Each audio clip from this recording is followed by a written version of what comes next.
Ada berbagai jurus cara berperang atau ada banyak cara menaklukkan sebuah negara atau wilayah kalau kita belajar dari sejarah. Tapi sebentar, kita bertanya, mengapa harus ditaklukkan negara lain itu? Sebuah negara atau wilayah untuk pemenuhan hajat hidup, Lebensraum, kalau bahasa di Lemhanasnya atau di bahasa di akademi militernya, yang artinya Lebensraum adalah living space atau wilayah untuk hidup layak. Jika kebutuhan meningkat di suatu wilayah dan wilayahnya tersebut tidak bisa lagi memenuhi kebutuhan dasar warganya, maka pasti negara tersebut akan ekspansi ke wilayah sebelah yang lebih subur. Hal itu dulu dalam sejarah dikenal dengan istilah kolonialisme 1.0. Seperti halnya dilakukan oleh bangsa Romawi, bangsa Arab, bangsa Mongol, bangsa Tiongkok, India, dan sejenisnya ke wilayah-wilayah di sekitar mereka, dan terus meluas, terutama di wilayah yang subur atau yang strategis lokasinya. Sejarah terus bertumbuh dan kekuatan wilayah negara sebelah semakin kuat dan semakin siap. Mereka sama kekuatannya. Maka karena kebutuhan mendesak untuk hajat hidup bangsa dan negara, maka kolonialisme dilakukan dengan melakukan ekspansi ke wilayah jauh. Itu disebut dengan kolonialisme 2.0 atau kolonialisme 2.0. Seperti yang dilakukan negara-negara Eropa di abad pertengahan yang mencaplok Afrika, Asia, dan Amerika Selatan. Kemudian cara mempertahankan hidup sebuah bangsa bergeser lagi untuk mendapatkan hasil alam sebuah wilayah. Wilayah tersebut tidak perlu ditaklukkan, namun cukup pemimpinnya saja ditundukkan pada suatu negara atau oleh negara dikuasa. Maka militer dipakai, operasi intelijen dipakai. Seperti dalam 60 tahun terakhir terjadi di dunia ini, di mana 80% perang terjadi di negara penghasil fosil oil. Karena Amerika ingin kendalikan minyak bumi. Dengan propaganda, you control food, you control people, you control oil, you control nation.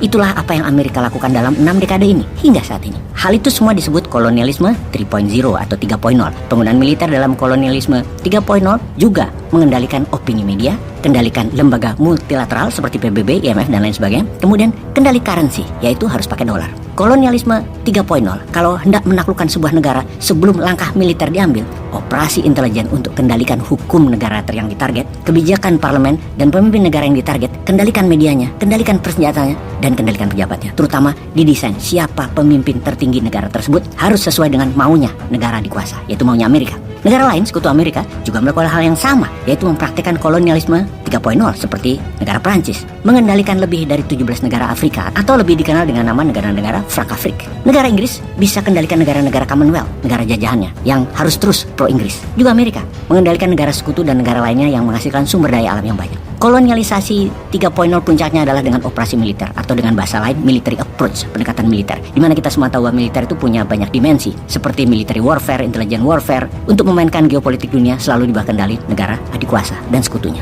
Lalu yang terakhir, yang paling populer saat ini, dipraktekkan kolonialisme 4.0 yang dipakai oleh Tiongkok. Ini bahkan lebih canggih lagi karena tidak pakai hard power, tapi pakai soft power dan smart power. Bahkan rakyatnya tidak terasa. Negara yang dijajah itu, yang lagi dikoloni oleh Tiongkok, tidak terasa. Dalam soft power, mereka memakai budaya, mereka memakai sejarah, mereka ubah sejarah, terutama sejarah bangsa yang akan ditaklukkan. Lalu diceritakan bahwa kita, yaitu Tiongkok, dengan negara yang akan ditaklukkan itu punya sejarah panjang, serumpun sejak dari dulu. Mereka bisa bawa cerita ribuan tahun yang lalu yang kalau dilihat seperti terlihat benar. Dan kita jadi percaya dengan pengulangan-pengulangan informasi tersebut. Lalu disambungkan, dicarikan akar budayanya yang membentuk sejarah bahwa Tiongkok dari dulu sudah maju. Dari dulu Tiongkok di atas dan kita selalu kerjasama. Dibayangkan kerjasama tersebut adalah negara-negara itu sejak dulu selalu membutuhkan Tiongkok. Karena Tiongkok dari dulu sudah maju. Hal ini sesungguhnya adalah pemelintiran sejarah. Sejarah dunia akan kita buka dengan video narasi Bosman. Bahwa sesungguhnya Nusantara lah aslinya penakluk dunia. Maritime Route adalah karya Nusantara. Namun sejarah memang diciptakan oleh para pemenang. Dan doktrin pertama adalah rakyat dalam negeri percaya dulu. Percaya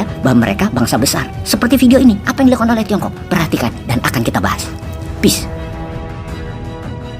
为什么中国是世界上最独一无二的国家？为什么中国和其他国家都不一样？首先，从实力上面来说，5000年前我们和古埃及人一样面对洪水，4000年前我们和古巴比伦一样玩着青铜器，3000年前我们和古希腊人一样思考哲学，2000年前我们和古罗马人一样四处征战。1000年前，我们和阿拉伯人一样无比富有，现在我们和美利坚人一决雌雄。你可以发现，5000年来我们一直都在牌桌上面，从未下场，但是对面的对手却换了一轮又一轮。接着，再从地理位置上来说，我们不像美国，南北无强敌，东西面大海；我们也不像欧洲老牌国家，喜欢集体抱团。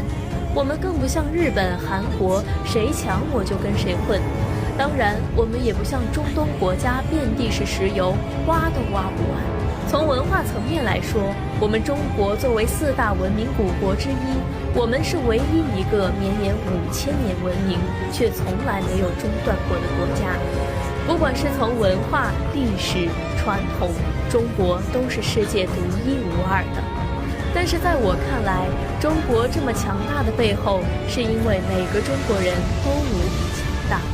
因为中国人始终相信2种最浪漫的事情，就是每个中国人都无比坚信教育的力量，还有每个人都深深地爱着这片土地。你会觉得非常有意思，一个英国人去了美国，他变成了美国人；一个法国人去了美国，他变成了美国人。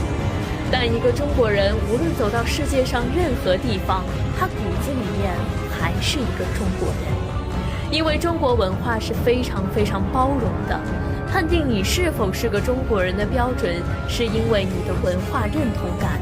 只要你认同中国文化，你就是个中国人。最后我想说，这5000年来，什么风雨，什么困难，我们没见过，不都迈过去了吗？你不管怎么样，要对咱们自己有信心。